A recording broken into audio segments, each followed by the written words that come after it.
안녕하세요. 오늘도 사연 살롱을 찾아주셔서 감사합니다. 전업주부에서 시작해 지금은 어엿한 사업체의 사장이 된 여성입니다. 사람 팔자 모르는 거라고 저도 30이 넘어 제 인생이 이렇게 폐기될 줄은 몰랐어요.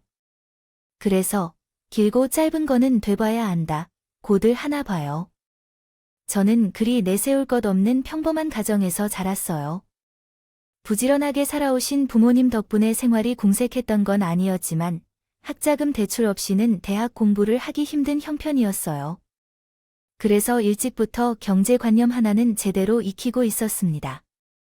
살아왔습니다. 20살까지는 부모님의 도움을 받아 살아왔다고 하더라도 이후에는 제 힘으로 살아가야 한다는 생각을 일찍이 갖게 되었습니다. 그것은 제 남편에게도 마찬가지였습니다. 남편은 3남 중 둘째였는데 어릴 적에 형이 일찍 세상을 떠나고 난 후로 항상 가장 큰 책임을 짊어지고 살아왔다고 합니다. 형의 빈자리를 채우기 위해 부모님에게 투정 한 번도 안 하고 자랐다고 하더군요. 그래서 그런지 남편은 늘 가족에 대한 책임감으로 눌려 사는 것 같았습니다.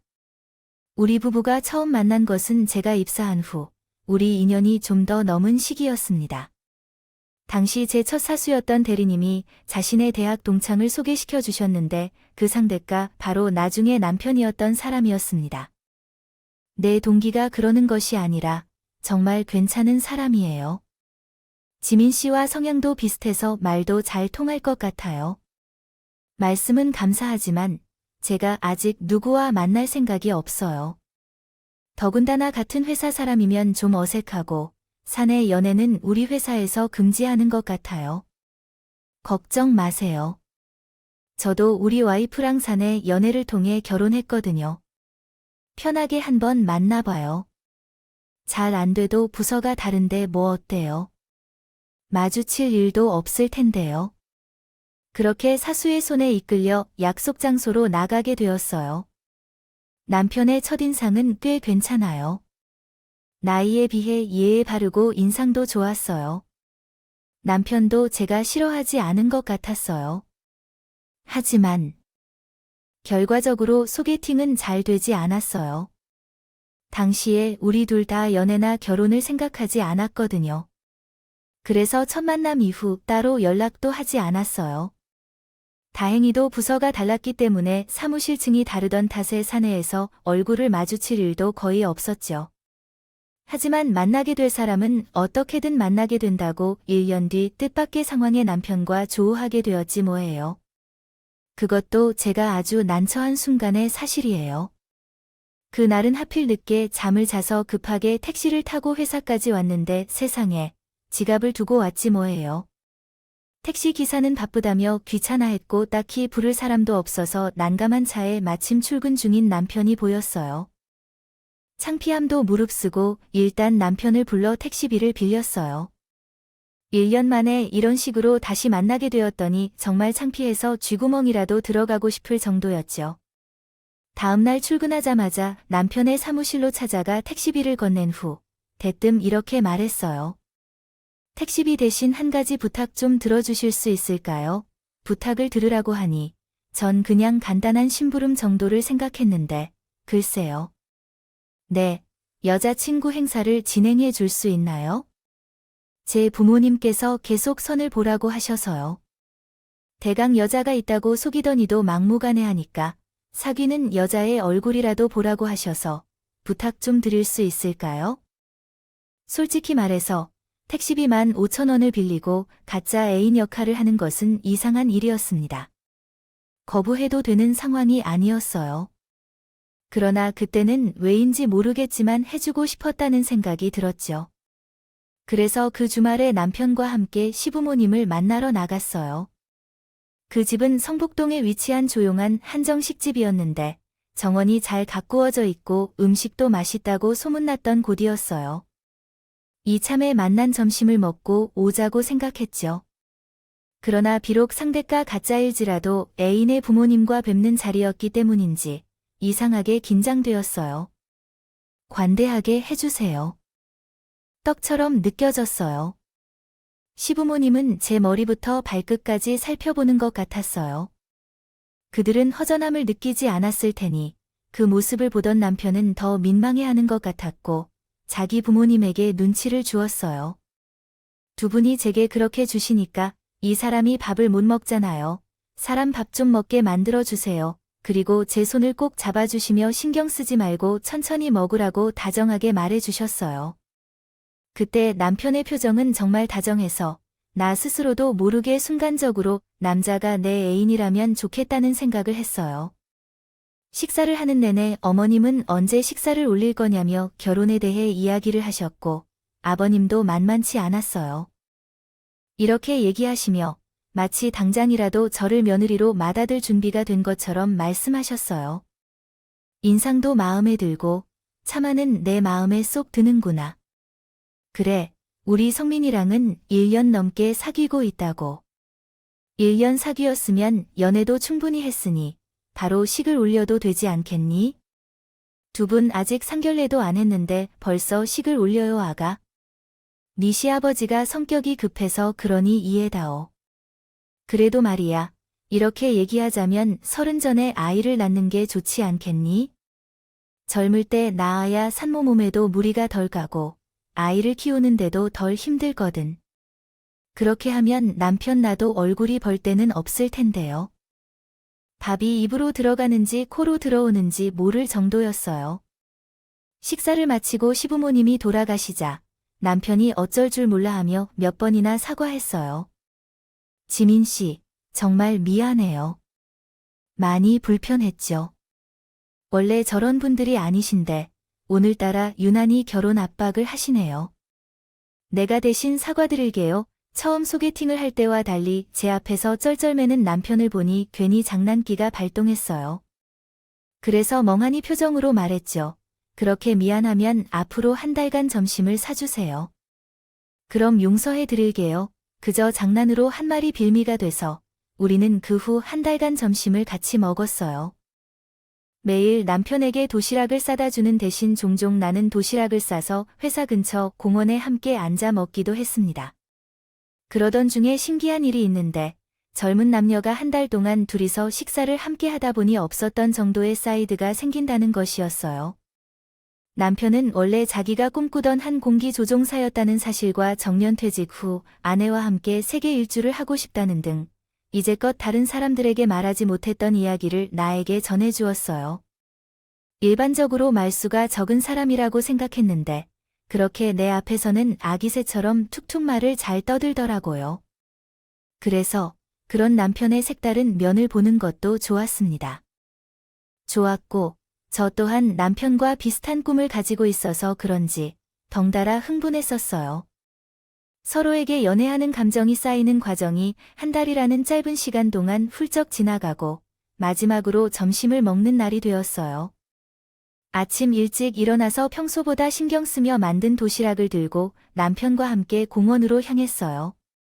남편이 먼저 대시를 해주면 좋겠다 생각하며요. 하지만 남편은 도시락통을 다 비우도록 했는데도 아무런 말도 하지 않았어요. 저도 남편의 눈치를 살피느라 말을 꺼내지 못했고요. 중간에 제 머리를 못 깎는다는 것에 대한 문제로 둘 다 답답한 시간을 보내고 있었는데 마침 그때 제 사수가 들어왔어요. 먹고 회사로 돌아오다가 우리를 보고 뛰어온 거예요. 네, 이럴 줄 알았어. 둘이 그동안 비밀 연애하고 있었구나. 아쭈, 도시락까지 싸워서 둘이 먹은 거야? 언제부터야? 응, 언제부터 사귀기 시작했냐고? 남편은 그런 거 아니라고 손사래를 쳤지만 사수는 그 말을 믿지 않는 눈치였어요. 야마, 내가 널 모르냐? 넌 아닌 사람한테는 열지도 안 주는 놈이잖아. 같이 점심시간에 공원까지 나와서 도시락까지 까먹어 놓곤 아무 사이 아니라고. 그리고 여자가 마음에 없는 남자한테 도시락을 준다면? 싸다 주는 거 봤냐? 이게 어디서 오리발이야? 사수는 정확하게 저희 두 사람의 마음을 짚어주었고 우리는 그저 서로의 마음을 알게 되었어요. 데이트 방해 안 하겠다고 사수가 돌아가자 남편이 빙그레 웃으며 그러더군요. 우리 둘 다 속마음 들킨 것 같은데 그냥 사귀기로 했어요. 그렇게 우리는 1년을 돌고 돌아 연애를 시작했어요. 그리고 이듬해 결혼을 하게 되었죠. 이미 사귀기 전에 시부모님께서 결혼을 허락해 주셨었기 때문에 저희 부모님한테도 허락을 받고는 바로 결혼식 준비에 나섰어요. 저희는 남편이 실속 있는 파라서 따로 스튜디오 사진을 찍지 않고 정말 필요한 것만 간소하게 준비해서 결혼을 했어요. 식대로 아껴 썼었지만 나중에 남편과 함께 세계 여행을 하기 위해 모은 돈이라고 했어요. 하지만 살면서 나중에 라는 말처럼 쓸모없는 말은 없다는 것을 느꼈어요. 한번 미뤄두면 다시 할 수 없어지는 것이 바로 그 나중에 였기 때문이죠. 남편과 제 모두 양쪽 집을 왕래해야 했고 부모님과 형제들에게 돈을 보내기를 멈추지 못했어요. 집안에서 경조사가 있을 때마다 맞이를 해야 했는데 그 이후로 짊어져야 할 의미가 있었기 때문이었어요. 제 동생이 결혼할 때나 부모님의 환갑을 맞이할 때도 그랬어요. 물가는 날이 갈수록 오르고 직장인으로서 지갑에서 빠져나가는 돈은 계속 늘어나니까 둘이 번다 해도 여유가 나지 않았어요. 애까지 낳은 후에 보니 이제는 일까지 그만두게 되었어요.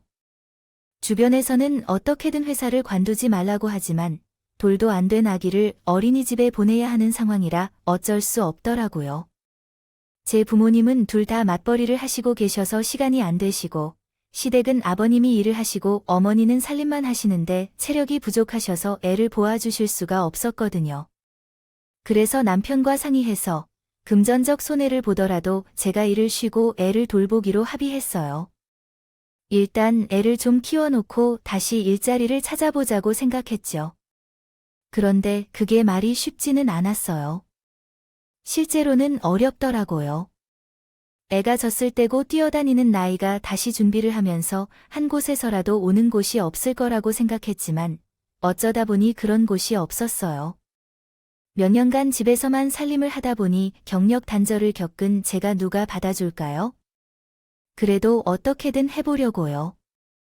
들어갈 돈은 많지만 남편 혼자 일해서 생활이 어려웠어요. 그래서 파트타임 알바를 하면서 가정을 조금이라도 돕는 수밖에 없었어요. 친구가 하는 카페 알바부터 마트 판촉 알바, 도우미 알바까지 돈을 벌어야 했기 때문에 아무 곳이나 뛰어갔어요. 처음에 마트 판촉 알바를 시작했을 때는 혹시라도 누군가 날 알아본다면 어찌할까 걱정되어서 얼굴을 가리려 했어요. 아주머니들과 함께 일하면서 얘기를 나누다 보니 내가 노력하여 생계를 유지할 수 있는 것도 축복이라는 생각이 들었습니다. 그때부터 창피한 것이라도 그녀가 불러주면 어디든 달려가게 되었어요. 그런데 이런 모습이 누군가에겐 아주 수월한 사람으로 보일 수 있다는 생각이 들었습니다. 바로 내 동료에게요. 제 동료는 저와는 다르게 부유한 집에서 자란 여성이었어요. 나이는 저보다 2살 많았는데 은은한 외모와 섬세한 미모로 인해 그녀는 너무나 어려 보였어요. 함초롬해요. 형제분. 형님이 아이처럼 왜 그렇게 서운하게 안 해요? 내 이뻐해주면 믿겨보잖아. 안 되겠다. 나한테 안 쓰는 아이크림과 나이트 크림이 있는데 그거라도 가져가서 발라봐요. 형님, 형편이 그렇다고 이런 걸 사서 쓰시겠어요? 나도 챙겨줘야지. 안 그래요, 어머님? 작은 아이가 있어야지. 그래도 손이 똥소를 끔찍하게 챙기는 거 봐, 얼마나 예쁜지에. 근혜야, 너도 윗사람으로서 작은 아이 잘 챙겨줘야 해. 기가 막혀, 어머님. 눈에는 이게 저를 챙겨주는 걸로 보였나 봐요. 툭하면 시댁이자가 없던 옷이나 구두, 화장품 등을 들고 와서 거지같이 던져주고 가는데 정말 기분이 나쁘다니까요. 물론 쓰던 것을 얻을 수도 있겠죠. 그러나 동서가 주는 것들은 모두 당장 버려도 괜찮을 만큼의 물건들 뿐이라는 게 문제예요. 화장품도 유통기한이 한참 지난 것들이며 옷은 유행이 지나가고 보풀이 많이 생겨서 집에서도 입기 어려운 상황이고 신발도 발을 잘 맞지 않는 것들만 남은데도 부모님 앞에서 예의를 갖추지 않고 쓰레기 처분하는 것처럼 느껴지니까요. 생각해보면 동사가 처음부터 그랬어요. 신혼여행에서 가족을 위해 사온 앞치마를 봐도요. 그런 앞치마는 특별한 의미를 가진 것이 아니라 대형마트에서 파는 일반 앞치마인데요. 그래도 선물로 사왔는데 실한 티를 낼 수 없어서 고마워라고 했더니 어떻게 대답했는지 아시나요? 고마우면 한 부탁 들어주실래요? 어려운 일은 아니지만 이달 말에 집들이를 하는데 음식은 홈파티 케이터링을 부르면 되지만 집 청소가 문제라서요. 제가 조금 예민해서 아무에게나 침실과 안방 욕실을 맡길 수 없거든요. 형님께서 대신 와서 해주는 건 안 되겠지요? 고마운 마음으로 그 정도는 해줄 수 있잖아요. 이런 여우 같은 사람이 뼈가 서늘하군요. 몇천 원짜리 앞치마 하나 사주고 집 청소까지 시키다니 웃겨요. 동생이 명품백을 선물로 받은 동안에 어머니께서 나서셔서 동생은 동서편을 들어야 했다고 합니다. 그것이 어렵지 않은 일이야. 크니까 당연하지. 남이 아닌 동서 사이에서 그런 청소를 할 줄 몰라서 안타까워하는데요. 직장을 그만두고 집에서 푹 쉬는 애가 그런 일을 할 거면 안 되겠지. 거절하면 오히려 속죄하는 사람이 되어야 했기에 강제로 수락해야만 했어요. 였습니다. 그날로부터 동서는 자주 어머니 역할을 내세워서 제 계획을 방해하거나 부추겨 먹곤 했어요. 그럼에도 불구하고 저는 입소리를 못하고 당황하게만 했던 건 동서처럼 시댁에서 할 수 없는 지출 때문이었습니다.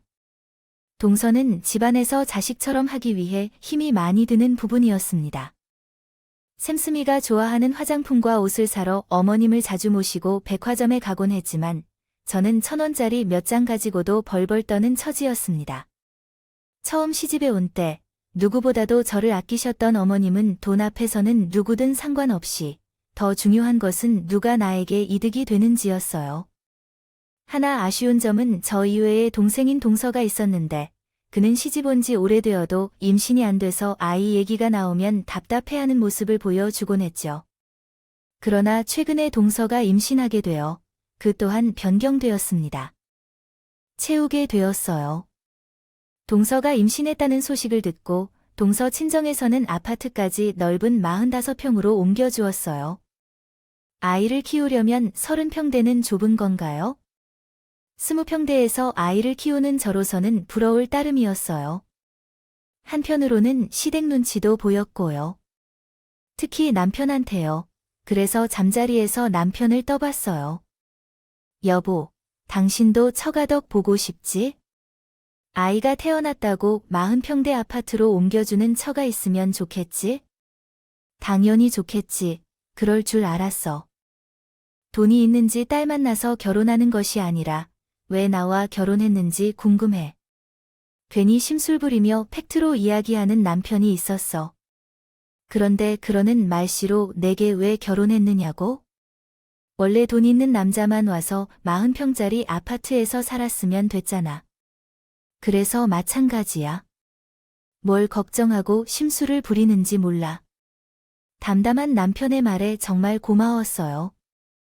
우스갯소리로 남의 편을 줄인다고 하던데 우리 남편은 좀 의외잖아. 차근차근하지는 않지만 중요한 순간엔 항상 내 편이 돼주니까. 그래서 남편을 믿는다면 행복한 결혼 생활을 할 수 있어. 주변에는 저를 열받게 하는 인간들이 있어 말이죠. 동서가 임신했을 때 어머님은 저 때랑 달리 먹을 것부터 이것저것 사서 동서 집에 왔어요.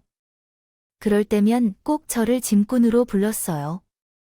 차라리 안 보면 모르겠는데 나한테는 안 하던 일들을 제 앞에서 동서에게 하니까 정말 속에서 배알이 꿀리더라고요. 세상에, 둘째야 너 왜 이렇게 야위었니? 입덧 때문에 통 못 먹는 거니 먹고 싶은 거 있으면 뭐든 다 말해. 내가 언제든 만들어다 줄게. 제가 보기에는 별로 달라진 것도 없는데 어머님은 유난을 떠셔요. 사실 어머님, 제가 얼마 전부터 먹고 싶은 게 있긴 한데요. 말해도 되나요? 모르겠어요. 뭐게? 다 괜찮으니까 말해봐. 그러니까 예전에 형님이 만들어 주신 식혜가 정말 먹고 싶어 뭐라 하지 못하겠어요. 파는 거는 너무 달아서 못 먹겠고 단지 형님이 만들어 주신 것만 생각나서요. 아, 여우 같은 거라도 어떻게든 넘어가야겠다 했어요. 동서는 말을 듣자마자 어머니가 생각할 겨를도 없이 그게 뭐 어렵니? 근혜야, 너 내일 동생한테 식혜 좀 만들어줘 라며 말씀하셨어요. 어머니, 제가 내일 일이 있어서 오늘은 여기로 올 수밖에 없어요. 어머님이 여기로 올라서라고 하셔서 알바 자리는 내일로 미뤘거든요. 동서는 미안한데 내가 나중에 만들어줄게 하였습니다. 됐어요, 형님. 마음에 없으시면 안 해주셔도 돼요. 쟤도 괜히 형님을 불편하게 하면서까지 그거 먹고 싶지 않아요. 동생은 팩토리를 찢어 피곤하다며 안방으로 들어갔어요. 그러자 어머니께서 저를 응시하시며 이렇게 말씀하셨어요. 너는 어쩌면 나보다 그렇게 인정머리가 없어? 너는 애를 안 키워봤니? 임신할 때 먹고 싶은 걸 못 먹으면 평생 한이 되는 걸 알아? 몰라. 평소에 둘째가 널 얼마나 챙겼니? 그런데 그런 사소한 일로 못 만들어낼 거라고? 먹겠냐고? 너도 애가 속도 좁다고 해서 난리야. 너도 마음이 넓은 애처럼 들어와야 하는데 어떻게 너처럼 소극적인 애가 들어와서 군말할 거 없이 지금 그냥 집에 가서 해달라고 해. 나를 상처 입히지 말고 내 마음을 이해해줘. 15호에서부터 조금씩 변해가는 시어머니는 어느새 막장 드라마 속 나쁜 시어머니처럼 변해버렸어요. 적어도 제게만 그랬답니다. 결국 식혜까지 해주신 바친 이후로도 비 오는 날마다 김치전에 해물파전, 심지어 떡볶이에 순대 셔틀 등 동서 전화면 음식을 사들고 달려가게 되었어요. 그러던 어느 날 어머니께서 앞에서 동서가 돈 봉투를 내밀었어요. 형님, 그동안 음식도 해주시고 사다 주셔서 성이라도 넣어봤습니다. 형님이 형편도 안 좋으신데 생활비로 보태주세요. 돈 봉투 안에는 10만원짜리 수표가 10장 들어있었답니다. 솔직히 그 돈을 보고 살짝 흥분했어요.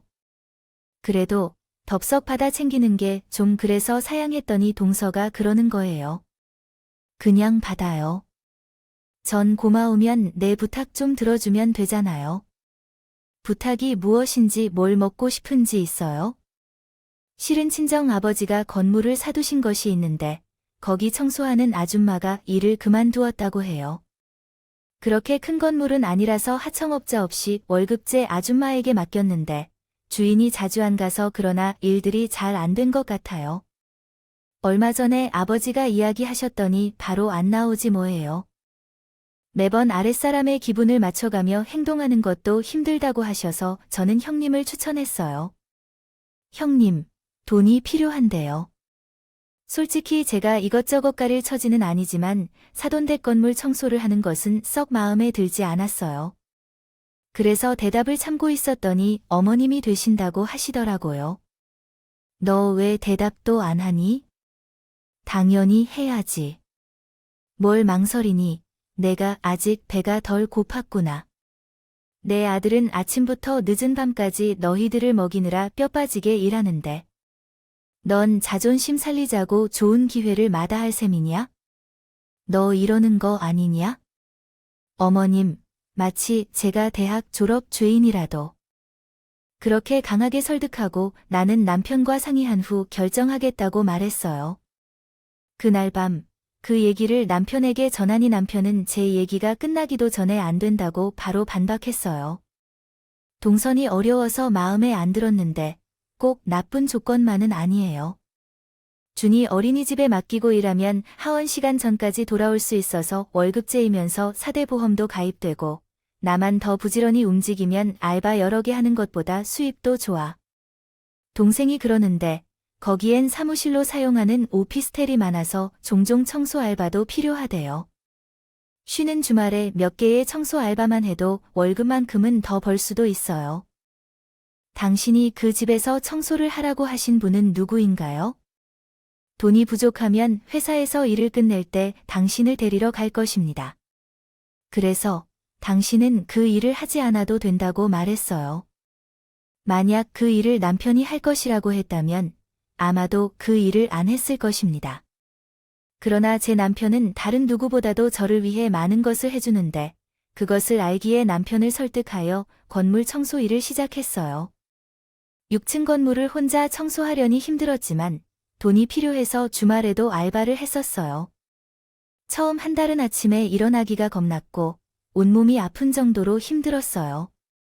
하지만 시간이 지나면서 청소하는 방법도 익혀가고 통장에 저축되는 돈을 보면서요. 피로가 싹 가시기 시작했습니다. 그런데 얼마 후 옆 건물의 사장님이 찾아와서 자신들의 건물을 맡겨 청소해 줄 수 있는지 물었습니다. 주로 일주일에 한 번 방문해서 쓸고 물걸레질 정도만 하면 된다고 하더라고요.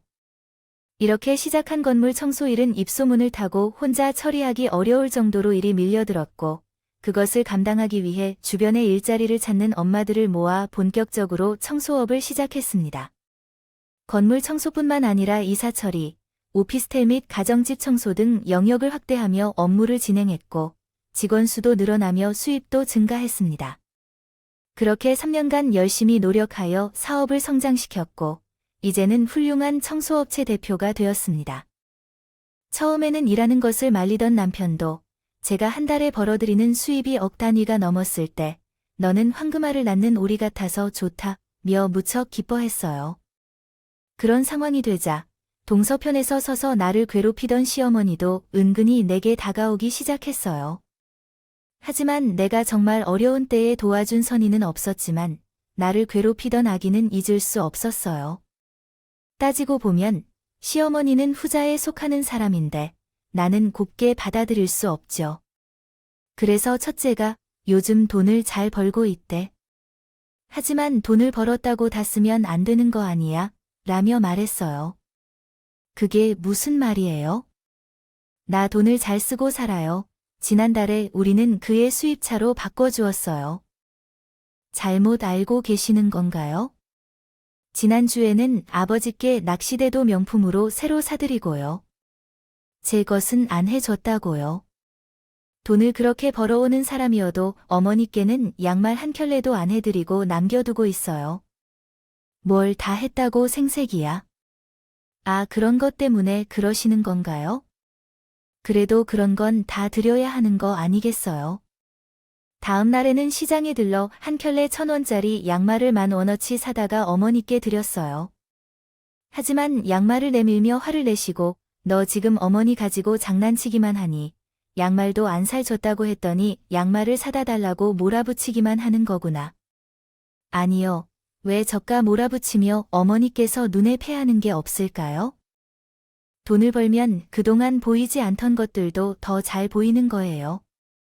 어머님, 그동안 동서한테 용돈 받고 선물 받으시면서 제게는 어떻게 대해주셨나요? 돈 있는 둘째 며느리한테는 간식 하나도 빼지 않고 주시는데 저한테는 왜 당당하게 돈 내놓으라 하나요? 저한테도 똑같이 대해주셔야죠. 아닌가요? 그동안 어머님 대신하여 동서한테 음식 만들어주고 청소하고 심부름하며 살았잖아요. 재주는 제가 포기하고 돈은 어머님이 챙기고 계십니다. 그래서 말인데요. 어머님, 제가 어머님께 해드릴 수 있는 일은 그때 다 해드렸으니까 더는 아내들에 대해 생각하지 마세요. 그러니까 제게 와서 이것저것 시키지 말고 둘째 며느리한테 가서 구걸하세요. 아, 알겠네요. 어머님이 던지신 양말을 주워서 집에 나가게 됐어요. 그 일이 있고 잠시 후 아버님의 생신 때문에 가족이 다 모였어요. 다 같이 밥을 먹고 차를 마시려 했는데 동서가 전에 어머님과 나 사이에 있었던 일을 언급했어요. 가족들 앞에서 저를 나쁜 여자로 몰아세우려 했었죠. 어머님도 동서 옆에 붙어 나를 비난했던 일에 대해 서러워하셨어요. 그런데 가만히 듣고 있던 제 남편은 말했어요. 어머니, 이런 상황을 두고 내 잘못한 것이 독이 되었다고 말합니다. 어머님께서는 그동안 제 양모를 편에 두고 저를 괴롭혔잖아요. 어른이면 어른다운 태도를 가져야죠. 잘못한 둘째 며느리를 꾸짖는 것이 바람직하지만 같이 동조할 필요는 없어요. 큰며느리에게 해서는 안 되는 짓을 하신 후에 이제 와서 미워하게 하셨다고 따지시면 안 돼요. 그리고 제 장남님, 언제까지 중재자 역할을 하며 골치 아픈 일을 계속할 건가요? 한 사람 때문에 가족 관계가 파열되는 것을 보지 못하시나요? 지금까지 어떻게 살아왔는지를 모르겠지만 인사과에서 10년 이상 근무한 제가 제 장남님의 성품을 잘 알고 있습니다. 그래서 헛된 일을 그만두세요. 그가 모르고도 눈을 감아주신 것이 아닌가요? 평소에는 큰 소리 한 번 안 내던 남편이 어머님의 말씀에 반격하려 하자 아버지도 장남도 제 남편의 심리를 살펴보느라 정신없었습니다. 하지만 아무도 어머니를 옹호할 사람이 없어서 동서편을 들어주는 사람이 없었죠. 그날 이후 저는 시댁에서 누구 눈치도 보지 않게 되었어요. 어머님도 동생도 제 남편 눈치 보느라 찍소리도 못하거든요. 게다가 저에게는 여차하면 등 뒤에 숨을 수 있는 든든한 제 남편이 있어서 겁도 안 나니까요. 30이 훌쩍 넘은 나이에 평생 내 편인 남편을 발견하고 내 자식한테 부끄럽지 않은 엄마로 살 수 있어서 요즘 저는 구름 위를 걷는 기분이에요. 지금의 행복을 잃지 않도록 앞으로도 열심히 살아갈 생각입니다. 여러분도 항상 건강하고 행복하세요. 지금까지 제 이야기를 들어주셔서 감사합니다. 여러분, 사연 댓글에 응원과 현명한 조언을 좀 부탁드립니다. 좋아요와 구독은 저에게 큰 힘이 됩니다. 오늘도 좋은 일 가득하시길 바랍니다.